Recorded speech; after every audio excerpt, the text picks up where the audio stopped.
Jésus s'abandonne, trouve la vraie vie. Heureux l'homme qui se donne, il sera béni. Grain de blé qui tombe en terre, si tu ne meurs pas, tu resteras solitaire, ne germeras pas. Qui à Jésus s'abandonne, trouve la vraie vie. Heureux l'homme qui se donne, il sera béni. Je vais commencer par vous dire une phrase. Et vous allez essayer de savoir si ça se trouve dans la Bible, oui ou non. Voici la phrase. Il n'y aura plus jamais de vieillard dans ta maison. Est-ce que c'est une phrase de la Bible, à votre avis, hein? Ou est-ce que ce n'est pas une phrase de la Bible? Il n'y aura plus jamais de vieillard dans ta maison.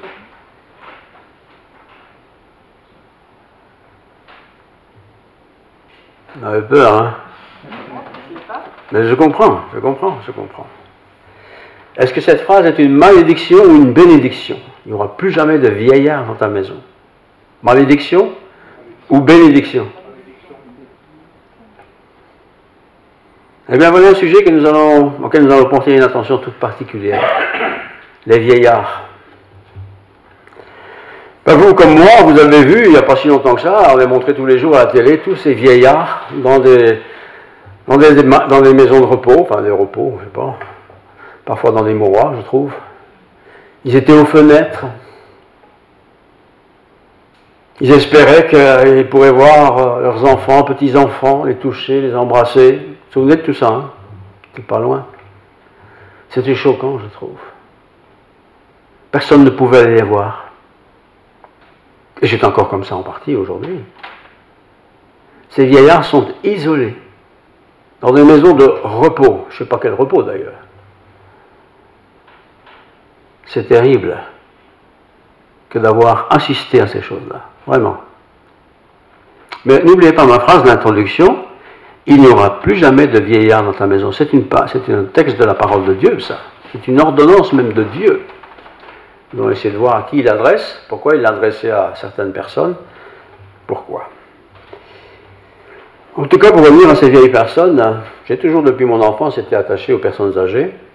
Je ne suis pas spécialiste, mais ça m'a toujours attiré, les personnes âgées. Mais ce que j'ai vu cette dernière année, franchement, c'est le pompon, quoi. C'est le pompon. Une personne âgée n'est pas bien, on l'emmène à l'hôpital. Bloqué, vous ne pouvez pas la voir. Vous ne pouvez pas la voir. Et elle ne peut pas vous voir non plus. La personne est peut-être souffrante, c'est peut-être malheureuse, elle a peut-être besoin simplement de voir 2 minutes un petit enfant, quelque chose comme ça. On ne peut pas. Tous contagieux. Tous contagieux. Est-ce qu'à ce point les vieillards sont contagieux? Est-ce qu'à ce point les vieillards sont des gens qu'il faut isoler? Est-ce à ce point que les vieillards sont méprisés? Pourtant, cette phrase vient bien de la Bible, c'est Dieu qui l'a dit, il n'y aura plus jamais de vieillard dans ta maison. Vous avez entendu 1000 fois, nous l'entendons encore tous les jours. Il faut être confiné. Les vieillards sont plus fragiles que les jeunes, ils attrapent plus vite les maladies. Confinés, isolés. Encore le téléphone, évidemment, mais tout le monde sait que le téléphone, c'est le téléphone. Quoi de plus formidable que de pouvoir toucher quelqu'un et le prendre dans ses bras? On ne peut pas. Tout est interdit, terriblement interdit. Voir de loin, éviter la contagion, etc. Les premiers à être vaccinés, c'est les personnes plus âgées. Assez vieux. J'entends cette expression de la part des jeunes. Ah, mes vieux. À l'école, j'entendais ça souvent. Ah, mes vieux. C'est pas les vieux, hein, c'est leurs parents, les vieux. Ah, mes vieux. Et quand ils sont un peu plus vieux, là, c'est vieux encombrant, quoi. Inutile, ça sert à rien, ça râle tout le temps. Ça râle tout le temps. J'ai même entendu plus d'une fois qu'ils meurent, ces vieux. Enfin, qu'on profite un peu de leur héritage, de notre héritage. Comme si nous avions des droits sur un héritage. Ah, ces vieux. Bien des vieux sont gênants. Plus vite ils partent, mieux je me porterai. Mais je reviens à ma phrase, hein. Il n'y aura plus jamais de vieillards dans ta maison. Ça veut donc dire qu'il n'y aura que des jeunes alors. Est-ce que c'est ça que ça veut dire? Je vous lis une première phrase, je ne vous dis pas où ça se trouve. Voici le temps arrive où je retrancherai ton bras et le bras de ta maison, de la maison de ton père. Le bras, c'est l'image de la force. En sorte qu'il n'y aura plus de vieillards dans ta maison. Le temps arrive où il n'y aura plus de vieillards dans ta maison. Qui a bien pu dire une chose pareille? Et à qui cela a-t-il été adressé? C'est Samuel qui rapporte cette phrase, de la part de Dieu. C'est Dieu qui dit à quelqu'un, il n'y aura plus de vieillards dans ta maison. Alors on pourrait dire, bah, c'est chouette, il n'y a plus de vieillards.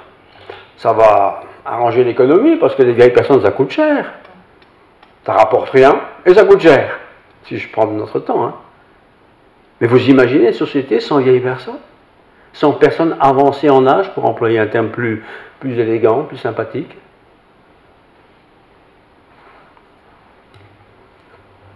Élie était un homme stupide, nous l'avons vu la semaine dernière. Il n'avait même pas été capable de discerner une femme qui priait sur les marches du temple. Il l'a accusé de saoulerie. Et cet homme qui se permettait de juger une femme qui priait là, peut-être d'une manière inhabituelle, il ne regardait pas ce qui se passe dans sa maison. Et surtout, il ne regardait pas ce qui se passait au temple, parce que ses fils travaillaient au temple. Ils étaient des membres sacerdotaux du culte à l'époque d'Élie. C'est grave quand un père, ou une mère d'ailleurs, n'arrive pas à discerner que ça ne va pas chez les enfants. Ils font des choses pas bien. Déjà dans la maison, c'est pas bien, mais en plus dans le service du culte. Et Élie n'a rien dit. Il n'a rien dit. Aucune remarque. Il a laissé faire. Mais nous allons voir ce qu'il a fait. Ce qu'ont fait ses fils. C'est terrible. C'est époustouflant. Laisser à ses fils, Élie donc, toute la possibilité de faire ce qu'il voulait. Et ce qu'il faisait, c'était horrible. Dieu était choqué de ce qu'il faisait. Personne n'était là pour leur faire des remarques. Forcément, c'était les fils du grand prêtre. Qui oserait faire une remarque au fils du grand prêtre? Je vous invite à ouvrir votre Bible, parce qu'on va y rester dans le livre de Samuel, chapitre 1 Samuel 2, verset 17. Ces jeunes gens, donc ce sont ses fils, ces jeunes gens se rendaient coupables devant l'Éternel d'un très grand péché. Tous les péchés sont graves, hein, mais ici c'est particulièrement grave. Donc ces jeunes gens se rendaient coupables devant l'Éternel d'un très grand péché. Et quel était ce péché? Parce qu'ils méprisaient les offrandes de l'Éternel. Le peuple venait au temple offrir des offrandes, qui étaient souvent des sacrifices. Et il le faisait selon la loi de Moïse. Mais ces fils qui travaillaient dans le temple, évidemment, ils avaient un rôle important par rapport à ces offrandes faites par le peuple. Mais ces fils méprisaient les offrandes de ceux qui déposaient leur offrande au temple. Ça, c'est quelque chose que Dieu ne peut pas supporter. Et avant de vous lire ce message, j'ai longtemps réfléchi, je me dis, tu vas raconter ça, parce que quand même, c'est choquant ce qu'on lit. Et ce que vous allez lire, c'est très choquant. Donc ces jeunes gens se rendaient coupables devant l'Éternel d'un très grand péché, parce qu'ils méprisaient les offrandes de l'Éternel. Donc les gens apportaient toutes sortes d'offrandes, il y avait toutes sortes de modèles, tout ça, et eux méprisaient ça. Ça ne compte pas, c'est rien. C'est rien. C'est un peu comme la veuve au temple, vous vous souvenez, à l'époque de Jésus. Elle mettait 2 sous dans le tronc, 2 sous, je ne sais pas ce que ça représentait, pas grand-chose. Elle était méprisée, ça n'avait aucune valeur. Mettre 2 sous au temple, c'est rien ça. Ça ne se compte même pas, c'est des centimes, quoi. Ah, par contre, les autres qui apportaient une bourse d'argent bien sonnante et trébuchante, ah, ça c'était quelque chose. Jésus était fâché de cette attitude. Cette femme, dit-il, a mis plus que tous ceux qui ont mis beaucoup, parce qu'elle avait mis ce qui était nécessaire à sa vie. Les fils d'Élie méprisaient les offrandes du peuple. Chapitre 2, verset 17. Ces jeunes gens se rendaient coupables devant l'Éternel d'un très grand péché. C'est là quand c'est marqué dans la Bible un très grand péché, parce qu'un péché c'est toujours un péché, mais c'est un très grand péché, parce que ça concerne le culte. Et je me dis, tiens, des cultes, il y en a beaucoup dans le monde, il y a beaucoup de sortes, mais prenons les cultes, les chrétiens, puisque c'est celui qui nous occupe. Comment est vécu le culte chrétien par ceux qui les dirigent, par ceux qui sont responsables? Les anciens, les diacres, les évangélistes, les pasteurs, enfin tous ces gens-là, les diaconesses aussi. Comment gèrent-ils le culte? Que font-ils de ce culte? Comment appréhendent-ils ceux qui viennent à ces cultes, à ces réunions? Verset 18, 2-18. Samuel faisait le service devant l'Éternel, et cet enfant était revêtu d'un éphod de lin. Ça, c'est l'enfant qui est né de la prière de Anne, sa maman. Rappelez-vous, Élie n'a pas remarqué que cette femme priait pour avoir un enfant. Elle a eu un enfant, elle a dit, cet enfant sera à ton service, et dès son jeune âge, il a été au service d'Élie pour servir dans le temple. Cet enfant était consacré, dès son enfance, à servir Dieu. Et je suis presque certain que son éducation est le travail de sa maman. C'est sa maman qui lui a tout appris, en fin de compte. Parce que c'est la maman qui reste le plus de temps avec les enfants. Elle lui a sûrement appris à chanter les cantiques. Elle lui a certainement appris des thèmes classiques que l'on apprend tous, les 10 commandements par exemple, des choses comme ça. Élie n'a pas apprécié, si, il a apprécié un peu quand il est venu le servir, mais il n'a pas apprécié à sa juste valeur la qualité de ce jeune garçon. Par contre, il a franchement encensé ses fils qui ne méritaient rien du tout. Ils méritaient surtout d'être mis à la porte. Ses fils, évidemment, tel père, tel fils, étaient emportés par l'aveuglement spirituel. Et là, les offrandes, ce n'étaient pas des petits trucs en cachette, hein, ce n'était pas un versement sur un compte en banque. Les gens venaient avec des offrandes au temple, des sacrifices, des animaux, un mouton, un agneau, un bœuf, parfois même, c'était grand, c'était grand. Et ils méprisaient ça. Il y avait un rituel qui devait être observé pour le sacrifice, par exemple. Je pense qu'ils s'en fichaient royalement. Non seulement ils s'en fichaient, mais ils volaient. Ils volaient. Mettaient dans leur poche, quoi. Ça, c'est inadmissible.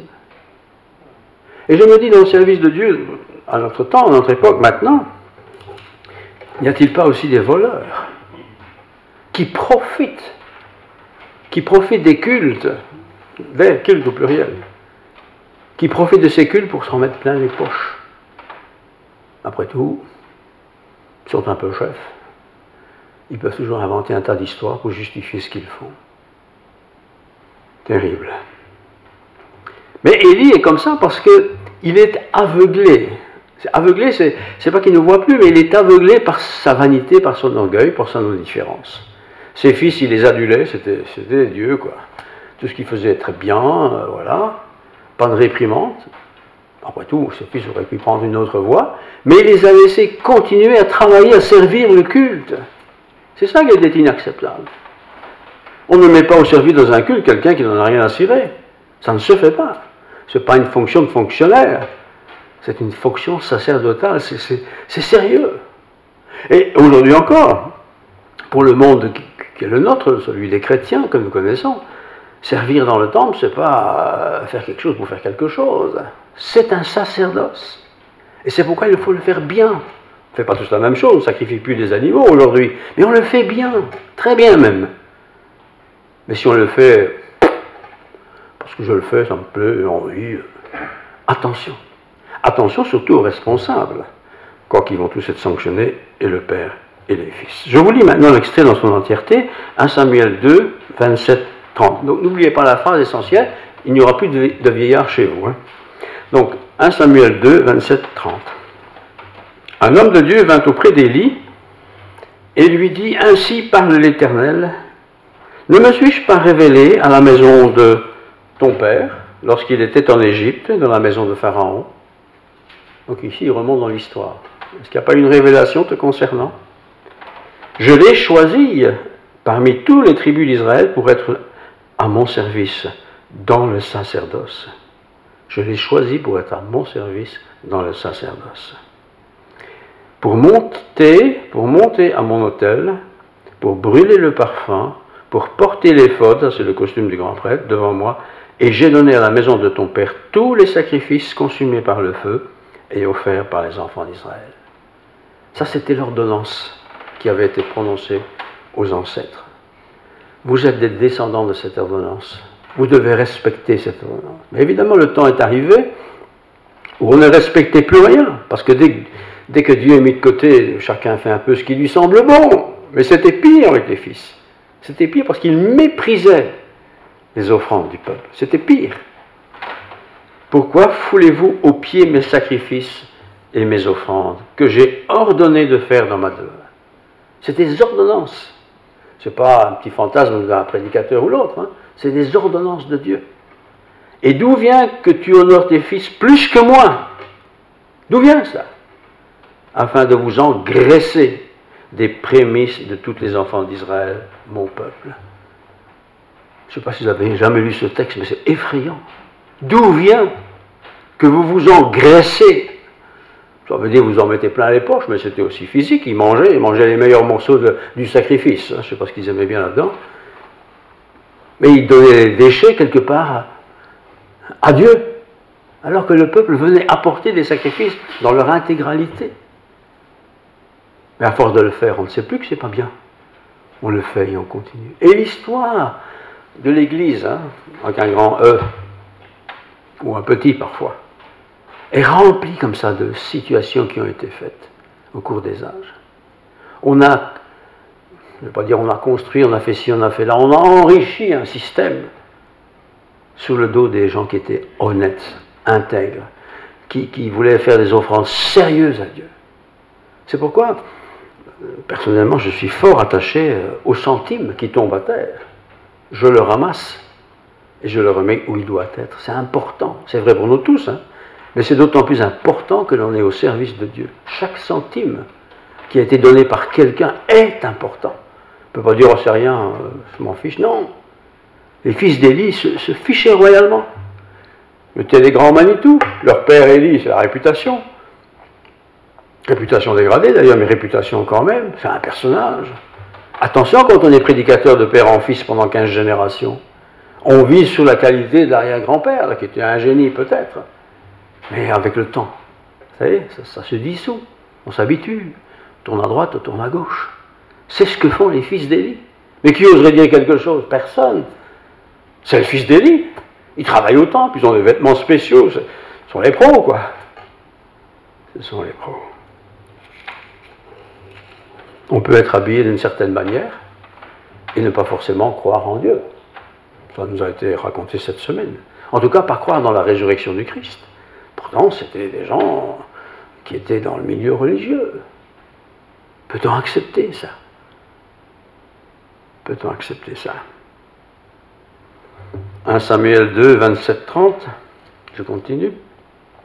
Je t'ai choisi parmi toutes les nations pour être à mon service. Je passe au verset 30. C'est pourquoi voici ce que je dis, ce que dit l'Éternel Dieu d'Israël. J'avais déclaré que ta maison et la maison de ton père marcheraient devant moi à perpétuité. J'avais déclaré ça. Toute ta descendance à perpétuité, pas de fin, marcherait devant moi. Quelle espérance de Dieu, quoi. Quelle confiance de Dieu. Vous imaginez? Alors, et maintenant, dit l'Éternel, loin de moi, car j'honorerai celui qui m'honore, mais ceux qui me méprisent seront méprisés. Oui, les ordonnances de Dieu ne changent pas d'avis selon le temps et la météo, hein. Mais quand volontairement, ceux qui sont les leaders, qui servent Dieu dans un temple ou un autre nom, ça n'a pas d'importance, font des choses qui sont inacceptables, je vais oser dire que Dieu est écœuré. Et toutes ces promesses qu'il a faites pour tout le monde, il les enlève parce que vous n'avez pas le droit de penser que pour vous ce sera mieux et que vous pourrez continuer ainsi jusqu'à la fin de vos jours à faire des choses inacceptables.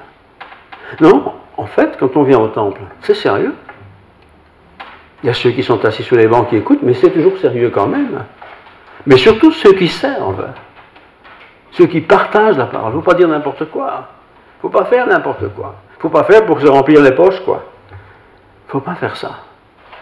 C'est pas bien du tout. Les lieux de culte.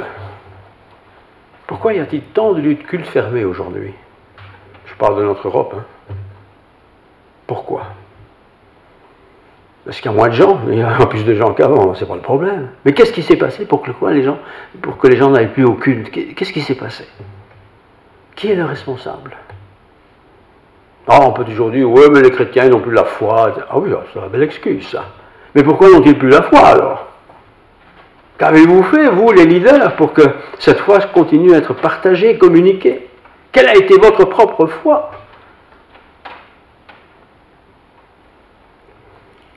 Ces lieux de culte, pourquoi sont-ils fermés? Pourquoi ces lieux de culte, bien souvent, sont transformés en appartements? C'est bien, hein, mais quand même. Ces lieux de culte ont été construits avec les deniers des uns et des autres, à une époque.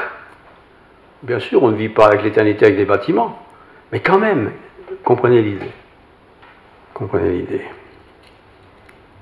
En France, j'ai regardé hier, pas de problème, on va trouver des milliards pour reconstruire cette grande et belle église qui a été en partie brûlée. Très bien! Mais pour y faire quoi? Pour que les touristes du monde puissent venir et admirer toutes les sculptures, les peintures, tous ces machins-là? Est-ce que c'est ça le but d'une communauté, d'une église? Est-ce qu'on vient chez nous parce qu'il y a des beaux tableaux de Rubens ici ou d'autres peintres? On s'en fout, ça n'a aucun intérêt ça pour nous. Bon, Dieu n'a pas besoin de temple fait de main d'homme. Le ciel est son temple. Bon, mais on se réunit quand même dans des endroits. Une tente, un tabernacle était d'abord une tente autrefois. On se réunissait, on se purifiait pour y aller. Vous voyez, c'est sérieux. C'est sérieux. Et les fils, là, les deux fils Ophni et Philée, ils avaient complètement oublié ça. Oublié, ou volontairement oublié d'ailleurs. Gravement terrible pour le Seigneur. Alors aujourd'hui, bon, les choses sont plus simples, et la pandémie a bien aidé à ça. On ne va plus à l'église. D'abord, c'est interdit, 15 personnes maximum. Bonne affaire. Moi, je laisse la place aux autres, je ne suis pas égoïste. Je vous le dis, hein, parce que c'est vrai. Il y en a que je ne vois jamais. Pourtant, à l'église, à peu près 120 personnes en temps normal. Il y en a que je ne vois jamais. Je me demande si c'est encore vivant. Je peux toujours téléphoner, il est vrai. Bon, c'est la belle excuse. Mais pourquoi je viens autant, dans le fond? Est-ce que c'est pour avoir une conscience un peu tranquille? Parce que si je ne vais pas au temple, j'ai été éduqué un peu comme ça, Dieu ne sera pas content de moi. Hein? Le petit Jésus ne sera pas content de toi. Hein? À mon époque, c'était comme ça qu'on parlait aux enfants. Le petit Jésus, comme s'il était petit, hein?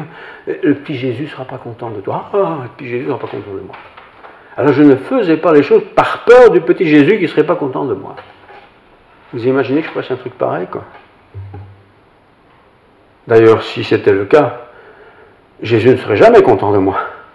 Parce que je ne suis jamais capable de faire ce qui est parfaitement saint. Vous voyez? Ces fils d'Élie continuaient jour après jour, année après année, à tricher avec les offrandes du peuple. C'était inacceptable. Et ce père qui ne disait rien. Ah oui, la boutique tournait rond, quoi. Il y avait peut-être du monde qui attendait dehors. Il dit, c'est bien, tout le monde est content. On est heureux. Mais Dieu n'était pas heureux. 1 Samuel 2, 31. Voici le temps arrive où je retrancherai ton bras et le bras de la maison de ton père, en sorte qu'il n'y ait plus de vieillards dans ta maison. Voilà le verset. Dieu va retrancher de ta maison toute ta descendance pour qu'il n'y ait plus de vieillards, c'est-à-dire des gens qui ont l'expérience des années dans ta maison. Et vous savez, on doit faire fort attention parce qu'on a une tendance à se débarrasser très vite des personnes plutôt âgées. On dit, ben c'est bien, tu vends ta maison, tu vas dans la maison de repos, tu seras tranquille, tu auras à manger, tu ne vas plus te tracasser de rien. Peut-être, encore que. Mais ici, on a vu depuis 1 an ce que c'est. Isolé de isolé, quoi. C'est fou. C'est fou. Comme si tous ces gens qui sont là sont tous des contaminés, qui vont nous contaminer. Alors que toutes ces personnes âgées ont tellement de choses à raconter. Ils ont l'expérience de leur vie, bien sûr. Ils ont connu des guerres, bien sûr. Ils ont connu des malheurs et des drames. Tout ça, tout ça, tout ça. Ils savent ce qui est bien, ce qui n'est pas bien. Imaginez qu'il n'y ait plus de vieillards maintenant. Il n'y aura plus de vieillards dans ta maison. Ça veut dire qu'on va mourir vite, hein. Qui va continuer à raconter l'histoire? On peut toujours acheter un livre d'histoire, hein. Mais les familles où il y a un grand-père, un arrière-grand-père, une grand-mère, un arrière-grand-mère, bien sûr, parfois ils radotent un peu, ils ont déjà tellement raconté cette histoire, mais ils ont beaucoup d'histoires à raconter en fait. Mais on n'écoute plus les histoires aujourd'hui. Bon, mémé, ça va, hein, on a déjà entendu ton histoire. Hein. Bâclé, terminé. Et mémé ne veut pas choquer parce que sinon, on ne viendra plus la voir. C'est terrible. Hein. Moi, je suis très choqué personnellement hein, de ce genre de discours, d'attitude, quoi. Il n'y aura plus de vieillards. Et quand une église n'a plus de vieillards, c'est grave. Pourquoi est-ce qu'il n'y a plus de vieillards? Il n'y en a peut-être jamais eu, hein. Mais une église normale a des jeunes et des vieillards. Quand il n'y a plus de vieillards. Quand il n'y a plus des gens d'expérience, parce que vieillards, il ne faut pas avoir des centenaires forcément. Hein. Quand il n'y a plus des personnes d'expérience, 60 ans, 70 ans, qui ont des choses à raconter, qui peuvent dire attention, fais attention, mets-toi en garde, c'est dangereux. Oui, ce genre de choses. Quand il n'y a plus tout ça, je me dis c'est grave.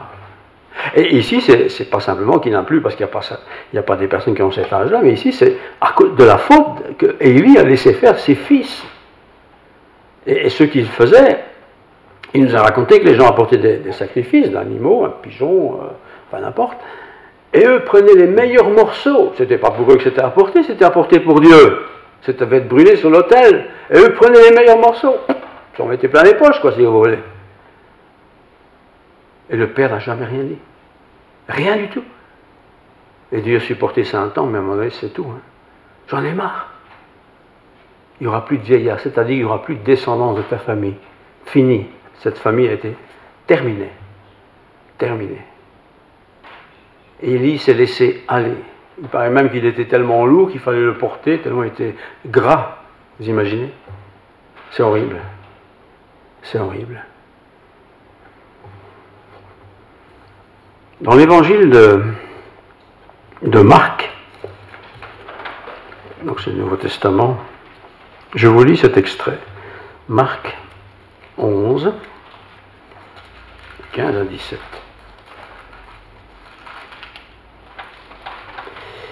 Ils arrivèrent à Jérusalem, mais Jésus entra dans le temple. Il se mit à chasser ceux qui vendaient et qui achetaient dans le temple. Nous sommes très loin de l'époque d'Élie ici. Hein. Nous sommes à l'époque de la vie de Jésus.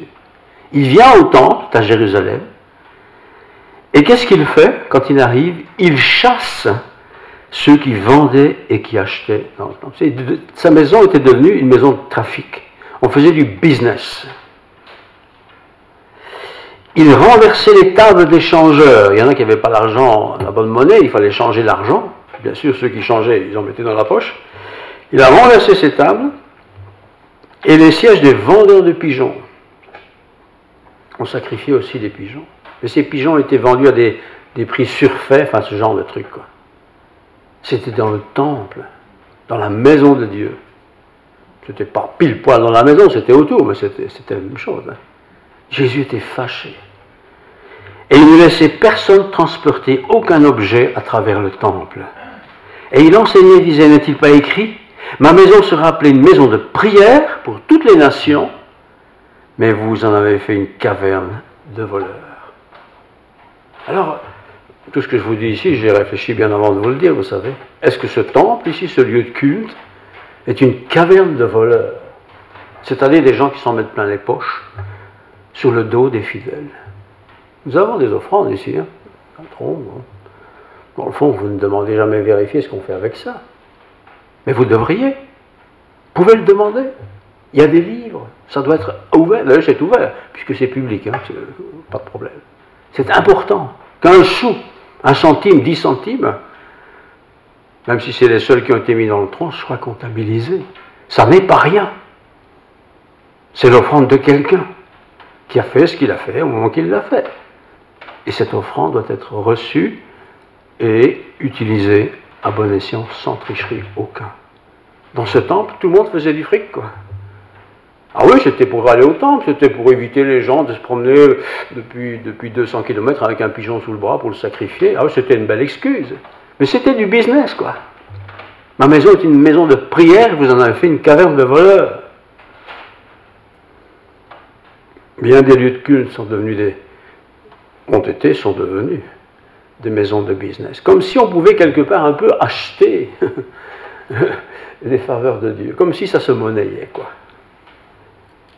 Jésus étant au temple, il est déçu. Très déçu. Le temple, et je vous lis ici un texte du livre du prophète Jérémie, devrait ressembler à ceci. Jérémie 31, verset 13. Donc c'est une prophétie qui parle de la joie qui va remplacer le chagrin. Le chagrin, c'est soit la guerre, soit la santé qui est défaillante, soit une catastrophe, une calamité, soit tout simplement une sanction de Dieu.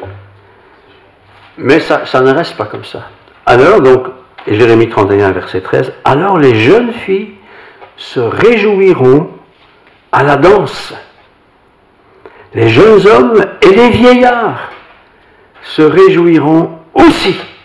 Je changerai leur deuil en allégresse et je les consolerai. Je leur donnerai la joie après leur chagrin. »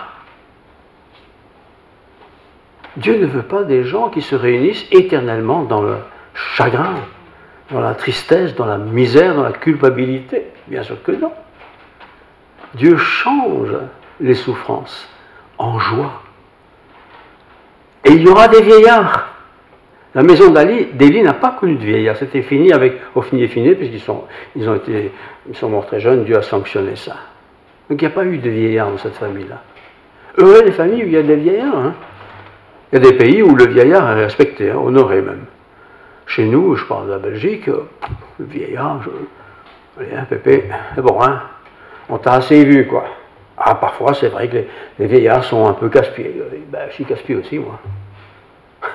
C'est vrai que parfois, les vieillards, ils radotent un peu. Ben, je radote aussi, hein, de temps en temps. Et nous le faisons tous, ça. Mais quand on est plus âgé, la mémoire est un petit peu moins active, alors parfois, c'est un peu casse-pied. Mais qu'est-ce que c'est par rapport à tout ce qu'ils peuvent nous apporter? Alors bien sûr, si Pépé, ou Mémé d'ailleurs, est dans la chambre au 3e étage, là, on t'apporte la soupe, hein, il ne faut pas descendre, hein.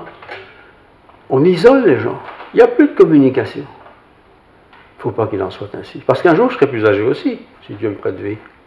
J'aimerais pas non plus me retrouver isolé. Ah bien sûr, je ne sais plus comme quand j'avais 20 ans, c'est vrai. Mais j'ai quand même une expérience de vie, des conseils à donner, des partages à faire, peut-être aussi des remarques à partager. Si Élie avait dit à ses fils, ce que vous faites est honteux, c'est grave, je vous sanctionne, vous allez perdre cette place que vous avez, l'honneur que vous avez de servir, s'il avait dit quelque chose comme ça. Mais non, tout allait bien, tranquille, personne ne se plaint trop. Et s'il y avait des plaintes, de toute façon, ils ne les entendaient pas. Non, une maison de Dieu, ce n'est pas simplement un lieu où on va, cool, on se fait une petite heure ensemble, on se revoit la semaine prochaine, bonjour. Non, c'est un lieu de rencontre. Bon, oublions le moment particulier de la pandémie, mais c'est un lieu de rencontre, de partage. C'est un lieu de fête aussi. Hein? Un dernier texte, pour terminer. C'est dans l'épître de Pierre cette fois-ci, avec l'Ancien Testament, non Pierre, hein, vous connaissez l'ami Pierre, chapitre 1, versets 15 et 16. Mais puisque celui qui vous a appelé est saint, donc celui qui nous a appelés, c'est Dieu, c'est Jésus, hein, son Saint-Esprit, mais puisque celui qui vous a appelé est saint, vous aussi, soyez saints dans toute votre conduite. C'est 1 Pierre, chapitre 1, verset 15. vous aussi soyez saints dans toute votre conduite. Et il s'adresse à la communauté. Donc, si c'est ici, vous aussi, nous tous, soyez saints comme votre Père est saint. Et si vous invoquez comme Père celui qui juge selon l'œuvre de chacun, donc si vous invoquez Dieu, sans favoritisme, conduisez-vous avec crainte pendant le temps de votre séjour sur la terre. C'est pas la crainte, j'ai peur d'avoir une raclée ou j'ai peur de rater mon salut, mais la crainte dans le sens de respect. Je dirais même à la limite, je ne sais pas si je ne me trompe pas ici, que quand je prends la Bible, c'est du papier bien sûr, mais je le prends avec respect. C'est la parole de Dieu. Je peux tourner, je peux me mouiller les doigts, ce n'est pas le problème. Mais c'est la parole de Dieu. Et quand je lis ce qui est écrit, quelle est mon attitude? Je lis un texte comme j'en lis d'autres, comme je lis le journal, ou bien je lis parce que c'est parole de Dieu. Donc je relis en une fois. Mais puisque celui qui vous a appelé est saint, vous aussi soyez saints dans toute votre conduite. Ça, c'est très important. Et ça, c'est aussi bien pour ceux qui servent dans le temple que pour ceux qui viennent au temple. Chacun doit servir dans la sainteté toute sa conduite. Et la conduite, c'est quand je suis au travail, quand je suis sur la route. Je ne fais pas un droit d'honneur quand quelqu'un fait une manœuvre en me dépassant. Je ne fais pas ça. Quand je suis au boulot, je ne râle pas sur le patron le matin au soir. Je ne méprise pas mon collègue qui fait des bêtises. Non. Dans toute ma conduite, soyez saints. Alors les deux fils d'Élie, Ophni et Phiné, par contre, eux, c'était le pompon, parce que dans le temple même, toute la journée, ils se permettaient de voler les sacrifices des uns et des autres. Et dans l'Église, c'est aussi comme ça, ceux qui sont des comptables, ou les trésoriers, pour employer des grands mots, ceux qui gèrent l'Église, doivent le faire avec beaucoup de sérieux, au centime près. Parce que c'est les enfants des enfants de Dieu. On ne fait pas tout et n'importe quoi. On ne va pas au restaurant avec l'argent du culte. Voyez ? On ne se remeuble pas sur le dos du culte. On ne part pas en voyage sur le dos du culte. On ne fait pas ça. On ne fait pas ça. Parce que nous sommes, comme les gens du culte, aussi en tant que responsables des hommes et des femmes du culte. Heureusement, dernière chose, il n'y aura plus de vieillards dans ta famille à Élie, mais des vieillards dans la Bible, il y en a eu tant et plus. Quand on pense à Moïse, par exemple, vous savez combien de temps il a vécu, lui? 120 ans. Pas mal quand même. Donc, si je calcule bien, moi j'en ai encore pour 50 ans alors. Ah oui, j'ai 70 ans. Pas pour 50 ans. Mais quand même, Moïse était de la même nature que nous. Ou nous sommes de la même nature que lui. Et puis on ne sait même pas s'il est mort, il ne fut plus. On a pu trouver son cadavre, lui. Je pense par exemple à Jean, l'apôtre Jean, qui a été exilé sur l'île de Patmos. Je ne sais pas combien de temps il a vécu, mais il a vécu tout seul, lui. Il a écrit l'Apocalypse, un livre tellement beau, sans le sou. Les autres apôtres, qu'est-ce qu'ils avaient? Pas grand-chose. Contentez-vous de votre bourse, pour faire un peu les voyages. Et les gens les accueillaient ou les accueillaient pas, mais ils étaient contents. La plupart des gens travaillent, ils ont des revenus, très bien. Soyez contents.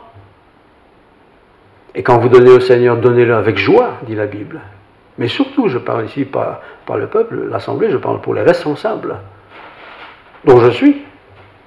Attention de ne jamais détourner un centime, je parle bien d'un centime, comme ça c'est clair, un centime à son avantage.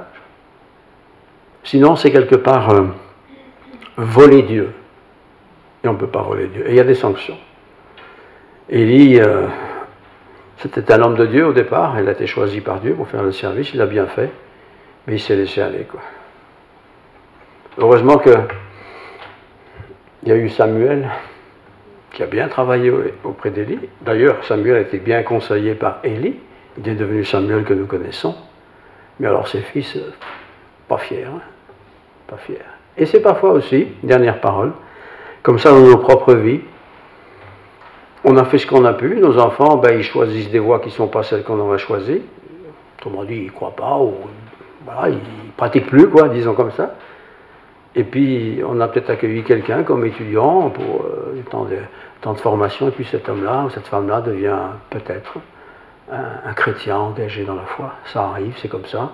On n'y peut rien, et on accepte ça. En tout cas, je vous souhaite à tous la bénédiction de Dieu, que nous puissions ne pas devoir rougir si on se présentait devant Dieu aujourd'hui. Mais au contraire, pour lui dire, j'ai fait ce que j'ai pu, par ta grâce. Prions. Seigneur, merci pour cette histoire, c'est vrai qu'un peu difficile quand même, mais nous te bénissons pour les personnes âgées dans cette Église, fidèles, imparfaits certainement, mais fidèles, qui malgré les années t'aiment toujours, sont toujours enthousiastes. Nous prions aussi pour ceux qui ont peut-être abandonné un peu, ou mis de côté ton royaume, ta parole. Leur zèle peut-être a été refroidi par les circonstances de la vie. Suscite-les, Seigneur, encourage-les dans ta grâce. Et qu'ils puissent, aussi comme nous, se rappeler que les jeunes sont importants, bien sûr qu'ils sont importants. Les vieillards sont importants, tout le monde est important pour toi. Et nous avons besoin de personnes âgées. Nous avons besoin de jeunes, nous avons besoin des hommes, des femmes. Tu as besoin de tout ça, parce que c'est ton Église, faite avec des blancs, des noirs, des hommes, des femmes, très cultivés, moins cultivés, riches ou pauvres d'ailleurs. Nous sommes tous importants pour toi, sois béni. Que la grâce de Dieu, la paix du Christ Jésus, la plénitude de l'Esprit Saint soient sur nous tous. Amen.